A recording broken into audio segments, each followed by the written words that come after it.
ৰাজ্যৰ শোচনীয় বাটপথৰ বাবে যে গড়কাপ্তানি বিভাগৰ অভিযন্তা আমোলাসকল জগৰীয়া তাৰ প্ৰমাণ ইতিমধ্যে পোৱা গৈছে খোদ ৰাজ্যৰ বিত্ত আৰু গড়কাপ্তানি মন্ত্ৰী ডক্টৰ হিমন্ত বিশ্ব শৰ্মাৰ ভাষ্যত। কিন্তু কি প্ৰকাৰৰ কাম ফাঁকি আৰু কামত অৱহেলা কৰা বিষয়াসকলে চাওঁ আহক এই প্ৰতিবেদনত। এয়া ৰাজ্যৰ গড়কাপ্তানি বিভাগৰ আয়ুক্ত সচিব ৰাজেশ কেম্প্ৰাই। আয়ুক্ত সচিব হৈয়ে এচি ৰুমৰ পৰা বাহিৰ নোহোৱা ৰাজেশ কেম্প্ৰাইৰ গাফিলতি আৰু আৰামপ্ৰিয় স্বভাৱ ৰাজহুৱা কৰিছে খোদ বিভাগীয় মন্ত্ৰী ডক্টৰ হিমন্ত বিশ্ব শৰ্মাই। কমিশনাৰৰ দিনটো মাহত 4 দিন টোৰ প্ৰগ্ৰেম ডিভিজনত থাকিবই লাগিব। কেম্প্ৰাইটো ডিভিজনত যোৱা মই শুনাই নাই বহুত দিন ধৰি হাফলঙক বাদ দি।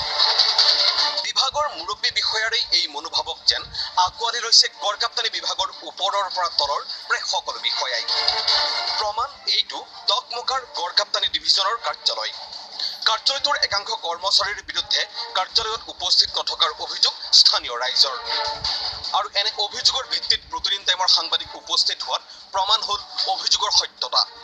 কাৰ্যালয়টোৰ এইগৰাকী এছিষ্টেণ্ট একাউণ্ট অফিচাৰ দীপ কমল গোস্বামী। 30-31 দিনীয়া মাহত এই দীপ কমল গোস্বামী কাৰ্যালয়লৈ আহে মাত্ৰ 6 পৰা 7 দিন।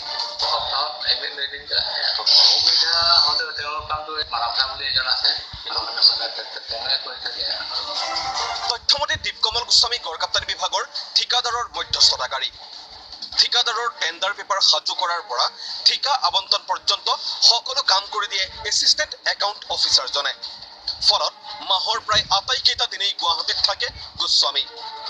পিছে সাংবাদিকৰ সন্মুখত কাৰ্যালয়টোৰ আন কৰ্মচাৰীৰ উপায়বিহীন উত্তৰ শুনক।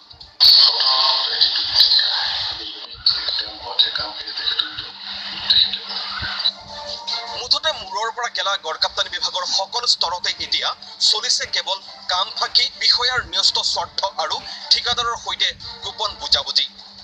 মন্ত্ৰী শৰ্মাৰ বদলি অভিযানে এইসমূহ দুষ্কাৰ্য ৰোধ কৰিব পাৰিবনে? হাওৰাঘাটৰ পৰা ৰূপক শৰ্মাৰ সহযোগত কেমেৰা পাৰ্চন উপমন্যু ৰাভাৰ সৈতে ছাজাদুল ৰাণা হুছেইনৰ ৰিপৰ্ট প্ৰতিদিন টাইম।